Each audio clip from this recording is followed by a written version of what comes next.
Supreme court ఆదేశించిన ప్రజాప్రతినిధులపై కేసుల విచారణ నత్తనడకనే సాగుతోందని అమికస్ క్యూరీ విజయ్ హన్సారియా స్పష్టం చేశారు.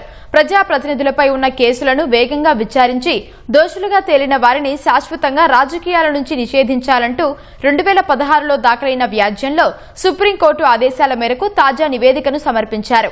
ఎంపీ, ఎమ్మెల్యేలపై ఉన్న క్రిమినల్ కేసుల విచారణను హైకోర్టులు పర్యవేక్షించాలని పదే పదే ఆదేశాలు జారీ చేసినా పెద్ద ఎత్తున పెండింగ్లోనే ఉన్నాయని తెలిపారు.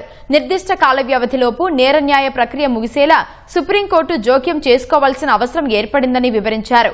నిందితుడు పదవుల్లో ఉన్నప్పుడు కేసుల విచారణలో అసాధారణ జాప్యం జరుగుతుండడాన్ని ప్రత్యేకంగా గుర్తించాల్సిన అవసరం ఉందని తెలిపారు.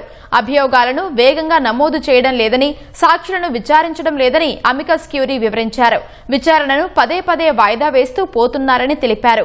విచారణలో జాప్యం నిందితులకు అనుకూలంగా మారుతోందని, వారు కేసులను బలహీనపరచడం, సాక్షుల జ్ఞాపకాలను దెబ్బతీయడం, సాక్ష్యాలు చెప్పకుండా చేయడం లాంటివి జరుగుతున్నాయన్నారు. చాలా కేసులు నీరుగారిపోతున్నాయని పేర్కొన్నారు. ఫలితంగా కేసుల సత్వర విచారణ, ట్రయల్ వేగంగా జరగడానికి కీలక ఆదేశాలు ఇవ్వాలని సిఫారసు చేశారు.